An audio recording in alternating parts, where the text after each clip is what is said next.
warahmatullahi wabarakatuh, and very good morning to my respected lecturer and my dear friends. Before I begin my presentation, I would like to everyone to imagine our young child entering a preschool classroom for the first time. The child looks around and sees a colorful, cheerful, organized, and welcoming environment. The teachers greet a child with a warm smile, provide positive encouragement, and creates an atmosphere where the child feels comfortable and to interact, play, and explore the learning material provided. Now, I would like to ask everyone a question. What makes a classroom a place where children truly want to learn? Is this only because of beautiful decoration, complex facilities, or expensive material? The answer is a meaningful learning environment is created when the children feel safe, respected, and valued. They are encouraged to explore. Today, I will be sharing about creating a safe simulating learning environment for young children. This topic is highly important in early childhood education because the environment surrounding children has a significant impact on their emotional, social, physical, and cognitive development. As a future early childhood educators, our responsibility is not only to deliver knowledge, but also to create an environment that supports children overall growth, confidence, creativity, curiosity, and positive attitude towards learning. First, creating emotional safety through children-child relationship. Creating a safe and simulating learning environment begins with understanding that safety is not only about protecting children from physical dangers, but also about ensuring their emotional and social well-being. For young children, feel safe is foundation before they are ready to learn. When children feel comfortable and confident in their environment, they are more willing to ask questions and try new experience, communicate with others, and explore of being afraid of making a mistake.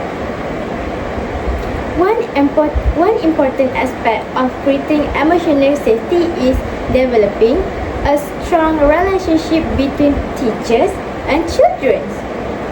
In early childhood education, teachers are not only individuals who deliver knowledge, but they also act as caregiver, role model, guide, and emotional supporters for young children. Simple action such as welcoming children every morning, calling them by their names, listening to their stories, appreciate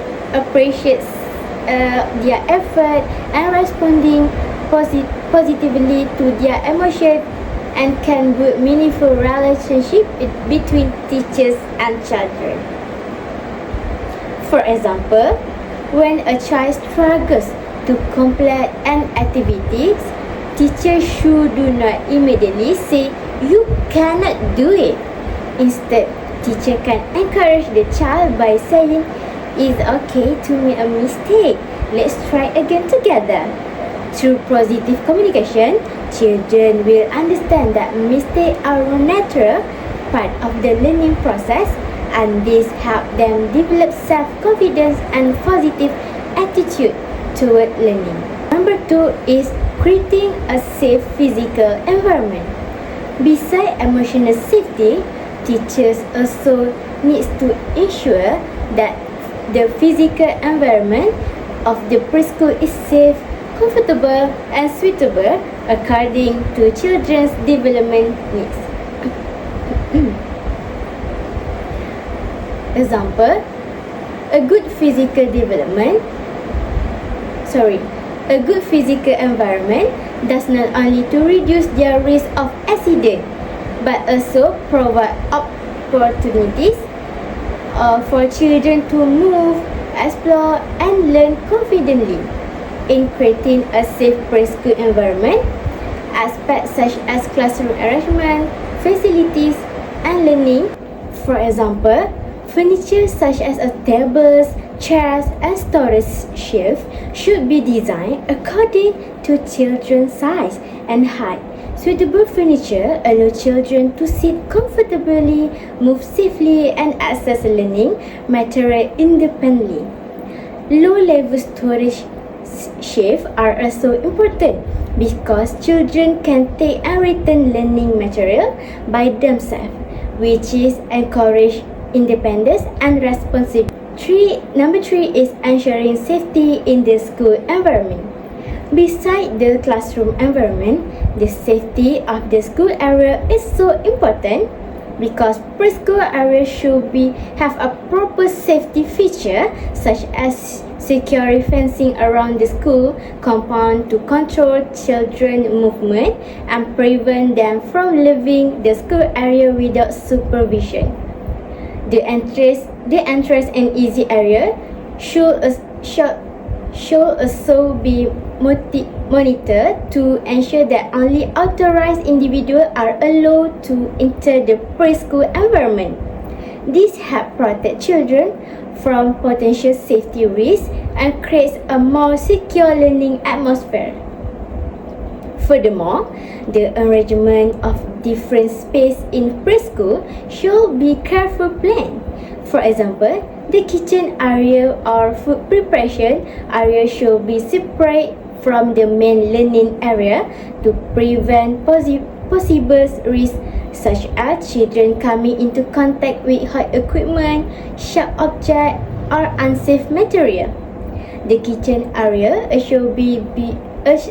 should also be maintained in a clean condition and follow proper food safety procedures to ensure children's health and well-being. Number 4 is safe outdoor and healthy learning space. In addition, outdoor play areas such as playgrounds should be checked regularly to ensure that all equipment is safe and suitable for children's use. The teacher should be also provide proper supervision during play activities because young children are still developing their ability to manage risk. Other aspects such as a classroom, cleanliness, or good ventilation, sufficient lighting, and comfortable toilet facility are also contribute to creating a healthy and safe preschool environment. However, creating a safe environment does not mean restricting children from exploring because children learn through experience, movement, and interaction with their surroundings. Therefore, teachers need to create a balance between safety and exploration by providing children with opportunities to discover, experiment, and develop new skills in a secure environment. Number 5 is creating a simulating learning through environment through play-based learning. Besides safety, a simulating learning environment is also essential because children learn best when they are active, involved in meaningful experience. In early childhood education, learning should not only focus on memorizing information, but should encourage exploration, creativity, communication, and problem-solving skills. One effective approach to creating a simulating environment is through play-based learning. Play is not simply an activity for entertainment. It is an important learning to process and support children's holistic development.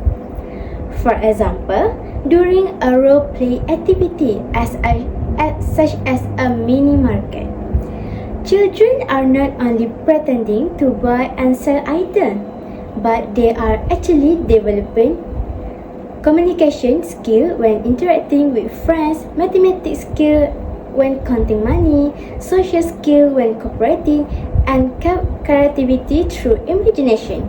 Therefore, teachers should be provide different learning areas such as reading corner, creativity areas, science exploration corner, and role play areas to encourage children to learn according to their interests and developmental needs. Six is using creative and meaningful learning materials. Furthermore, creating a simulating environment does not always require expensive material or advanced technology, but the creativity and planning for the teachers are more important than the cost of resource. Teachers can use simple materials such as recycled items, natural material, and everyday objects to meaningful learning experience.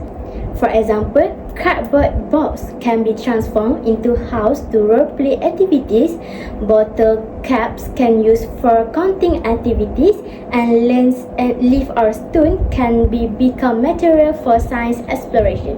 When children are involved in creating and using this material, they develop creativity, imagination, and problem-solving skill.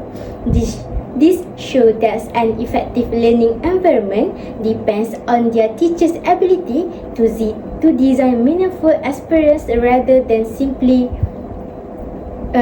depending on expensive resource.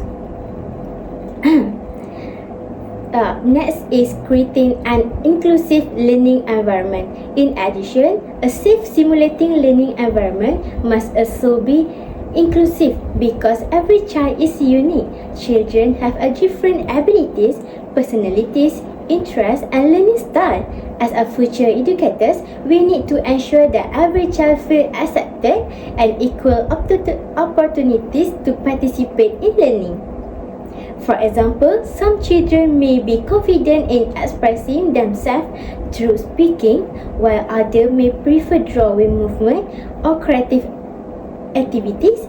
Therefore, teachers should provide various opportunities for children to express their ideas and demonstrate their abilities.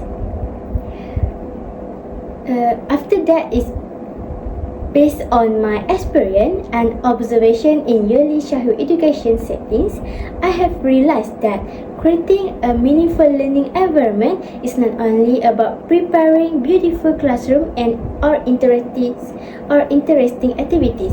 The most important element is the teacher's attitude and ability to understand children's needs. A classroom may have many learning materials, but if children do not feel emotionally safe, they may not fully participate in learning. Through my experience, I learned children become more confident when teachers provide encouragement, positive guidance, and opportunities for exploration.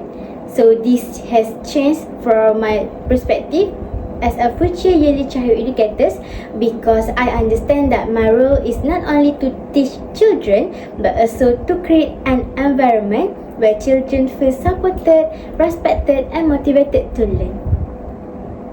So in the conclusion is, creating a safe simulating learning environment for young children is the foundation of meaningful early childhood education.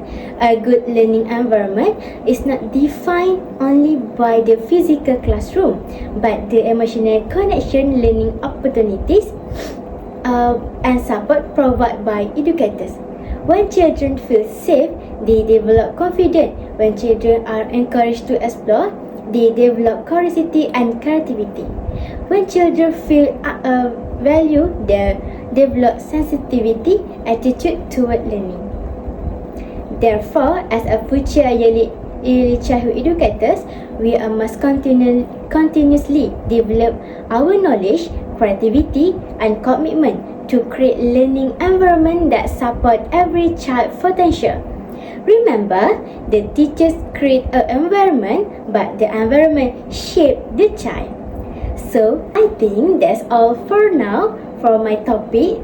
So I think if you guys or anyone, my friends or somebody want to ask me question, or you have to know about something about my topic, you also can read a comment and ask the question on the comment section below, so I can to answer your question through my another video. So I think that's all for now. Thank you for watching my public speaking and about my interesting topic, and see you the next time. And don't shy to ask me a question about my topic. I think that's all for now, and thank you.